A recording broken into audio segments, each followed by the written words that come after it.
कथारे कहती आम ओडिशारे 12 मासरे 13 पर्व। सतरे आम पर्वपर्वाणी खाली 13 संख्या भितर सीमित नुहे। आम राज्य ओडिशा पर्वपर्वाणी गोटे गंताघर। एही मानव जीवन जंजालमय और विषादग्रस्त। जीवन निरसता और मनर क्लांति दूर करी जीवन को सरस सुंदर और कर्म चंचल करिबारे पर्वपर्वाणी मुख्य भूमिका रही। पर्वपर्वाणी गुड़िक मध्य नुआखाई खूब प्रसिद्ध। यही पर्व भाद्रव मास शुक्ल पक्ष पंचमी तिथि रे पालन करा जाए। तो तेबे चलंतु देखिबा एही नियारा पर्व नुआखाई। सूर्य भाई, हाँ भाई, अरे सूर्य भाई तमे एठी अच्छा? मु तो तुमको केते आड़े खोजी साइलेनी। अच्छा सूर्य भाई, सतरे तमे काहे कि तम घर को हमको डाकिच? एबे आमे टिके टिके बुझी पारुछु। आमे देखुचे तमे काली ठारू टिके भी बसिना, सफा सफी रे पूरा व्यस्त रहउछ। हाँ रे सोनी, एही पर्व रे ठाकुर घर ठारू आरंभ करी दांड पिंडा लिपा पोछा हुए। तू देखुनु मो माँ केमिति डाला कुला लुगापटा बिछना पत्र डबा डबी आदि को सजाई रखुची। सूर्य भाई, अच्छा सूर्य भाई बापा कुआड़े जाइछन्ति कि काहे देखा जाउ नांती? अरे तू ना आम बजार को गले ठीक जाई परिबु। आज ना आम पुरपल्ली आम ग्राम ठारू सहर जाए समस्ते बिका किणारे व्यस्त। और काली पूजा पाई पूजा द्रव्य और पिठापड़ा पाई चाउल नड़िया घी गुड़ आदि किणा। और काली पाई समस्त घर समस्त नुआ वस्त्र किणा चली। ओहो एबे बुझिली, बापा ताहेले एइथि पाई बाजार को जाइछन्ति। अच्छा तू देखि पारुनु समस्तक मुहरे केते आनंद और उल्लास भरि रहिछि। सूर्य सोनी रश्मि शीघ्र खाइले सिना शीघ्र उठिबा। चलो चलो माँ डाकिलेनी, शीघ्र खाई पी सोई पड़िले पुणी काली सूर्योदय पूर्व उठिबाकू पड़िबो। अरे हेई तो माँ डाकिलेनी, चलो चलो शीघ्र खाई सोई पड़िले सिना पुणी सकाळू उठी नित्यकर्म सारिबाकू पड़िबो। हाँ हाँ चलो चलो। अरे हेई तो माँ डाकिलेनी, चलो चलो शीघ्र खाई कि सोई पड़िले पुणी सकाळू उठिबा। हाँ हाँ सूर्य भाई जल्दी चलो खाई कि सोई पड़िबा। हाँ हाँ चलो चलो। रश्मि एही पोशाकटी केमिति लाଗୁଛି? हाँ भाई बहुत भल होइछि। मो पोशाकटी किपरि होइछि? मो पोशाकटी बहुत भल होइछि। अच्छा भाई मो पोशाकटी किपरि होइछि? हाँ तम पोशाकटी बहुत भल होइछि। आम समस्त पोशाक बहुत भल होइछि। मु पछरे मास्टर कोसे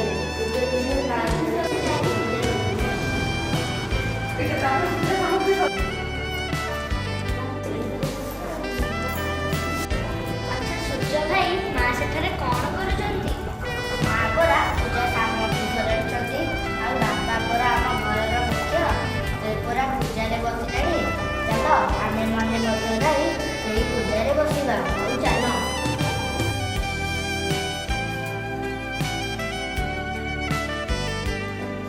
अच्छा माँ एते पिठा गुड़ पुली धान केंटा कौन पाई? सब पिंडदान कला परे सब देवादेवी को पूजा करा। त्वमेव बन्धुः सदा त्वमेव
ସୂର୍ଯ୍ୟ ବୁଝାଏ ସବୁ ପୂର୍ବ ଦିଗକୁ ଅନେଇ ବସ।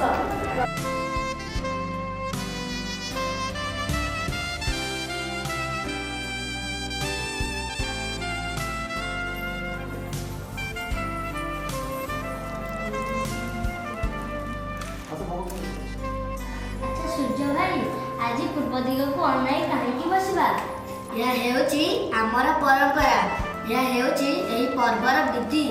ଚାଲ ଚାଲ ଶୀଘ୍ର ଖାଇସାରି ନୂଆଖାଇ ଜୁହାର ପାଇଁ ଯିବା। ଜୁହାର? ହଁ ଜୁହାର, ଏହାକୁ ନୂଆଖାଇ ଜୁହାର କୁହାଯାଏ।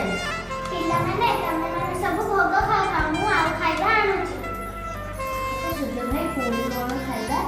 ତୁ ଜାଣିନୁ କି ଆଜି ଆମ ସମସ୍ତଙ୍କ ଘରେ ଘରେ କ୍ଷୀରି, ପୁରୀ, ପିଠା ମିଠା ବିଭିନ୍ନ ପ୍ରକାରର ତରକାରୀ ହୋଇଥାଏ।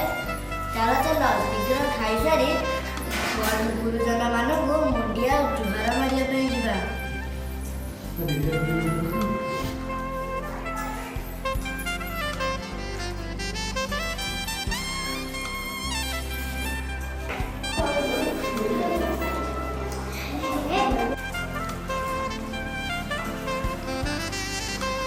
ପିଲାମାନେ ଖାଇସାରିଲଣି? ଶୀଘ୍ର ଖାଇକି ହାତ ଧୁଅ, ଆମେ ସମସ୍ତେ ମିଶିକି ନୂଆଖାଇ ଭେଟ ଘାଟ ପାଇଁ ଯିବା। ଆଚ୍ଛା ସୂର୍ଯ୍ୟ ଭାଇ, ଜୁହାର ମାନେ ତ ବୁଝିଲୁ, ହେଲେ ଭେଟଘାଟ ପୁଣି କ'ଣ? ନୂଆଖାଇ ଭେଟଘାଟ ହେଉଛି ଘର ଘର ସାହି ସାହି ବୁଲି ଗୁରୁଜନ ମାନଙ୍କୁ ମୁଣ୍ଡିଆ ମାରି ଜୁହାର ହେବା।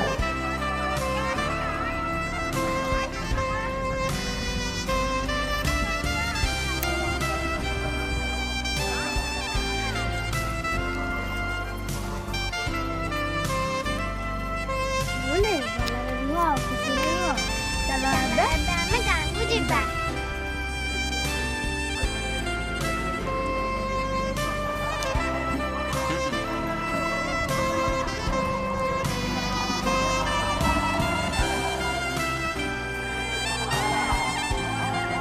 ବଞ୍ଚିଥିଲେ ଆର ବର୍ଷକୁ ଦେଖା।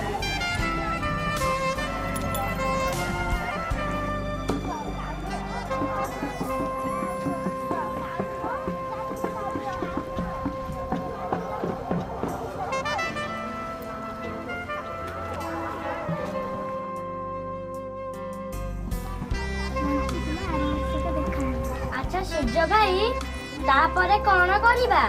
ଏହାପରେ ଆମେ ସମସ୍ତେ ପିଲାଠାରୁ ବୁଢ଼ା ପର୍ଯ୍ୟନ୍ତ ଗାଁ ମନ୍ଦିରକୁ ଯାଇ ଦେବ ଦର୍ଶନ କରିବାର ବିଧି ରହିଛି। ଆଚ୍ଛା ସୂର୍ଯ୍ୟ ଭାଇ, ଆଜି ଦେବାଦେବୀଙ୍କ ମନ୍ଦିରକୁ କାହିଁକି ଯାଆନ୍ତି? ଏକଥା ମୁଁ ଜାଣିନି, ମନ୍ଦିରରୁ ଆସିଲେ ବାପାଙ୍କୁ ପଚାରିବା।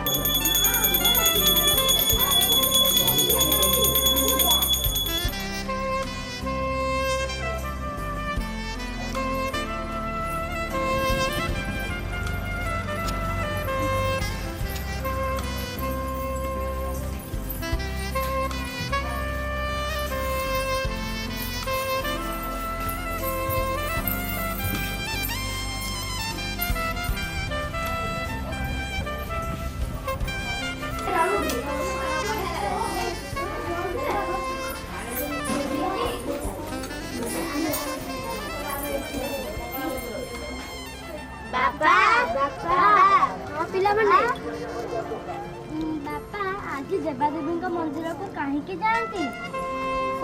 ଖରିଫ ଫସଲ ଓ ରବି ଫସଲର ଉତ୍ପାଦନ ବଢ଼ୁ, ଆମ ସଂସାରରୁ ଅନ୍ନ କଷ୍ଟ ଦୂର ହେବା ପାଇଁ ଆମେ ସମସ୍ତେ ଠାକୁରଙ୍କ ପାଖରେ ପ୍ରାର୍ଥନା କରିବା ପାଇଁ ମନ୍ଦିରକୁ ଯାଇଥାଉ। ଆଚ୍ଛା ବାପା, ଆମକୁ ନୂଆଖାଇ ବିଷୟରେ ଆଉ କିଛି କୁହ ନା। ଏଇ କଥା ଶୁଣିବ? ତାହେଲେ ଠିକ୍ ଅଛି। ଆମ ନୂଆଖାଇ ସାମାଜିକ ଓ କୃଷି ଭିତ୍ତିକ ପର୍ବ। ଏହି ପର୍ବର ବିଶେଷତା ହେଉଛି ଏହା ଜନସାଧାରଣଙ୍କୁ ସାମାଜିକ ବନ୍ଧନର ଗୁରୁତ୍ୱ ଶିଖାଇଥାଏ। ବ୍ୟକ୍ତି ବ୍ୟକ୍ତି ଭିତରେ ମାନବିକତା ଓ ଭ୍ରାତୃତ୍ୱ ଭାବନା ସୃଷ୍ଟି କରିଥାଏ। ସମସ୍ତଙ୍କ ମନରୁ ବାଦ ବିବାଦ ମାନ ଅଭିମାନ ସବୁ ଚାଲିଯାଏ। ଆମ ଧର୍ମ ସଂସ୍କୃତି ଓ ପରମ୍ପରାକୁ ଠିକ୍ ବାଟରେ ପରିଚାଳିତ କରିବାରେ ଏହା ବିଶେଷ ସହାୟକ। ଇଷ୍ଟଦେବୀଙ୍କୁ ବର୍ଷର ପ୍ରଥମ ଅନ୍ନ ସମର୍ପଣ କରି ଖାଇବାର ପର୍ବ ହେଉଛି ନୂଆଖାଇ। ସତରେ ନୂଆଖାଇ ପର୍ବ ବହୁତ ଭଲ।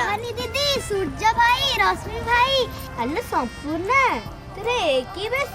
सोहानी दीदी तमे जानिन कि देख संज नई आसिलानी एबे हमर आरंभ घुमुरी नाच भजन और कीर्तन मु भी सेथिरे नाचिबी तमे माने भी हम सारे नाची बेस खुशी मनैब चल चल देख डेरी हे गलानी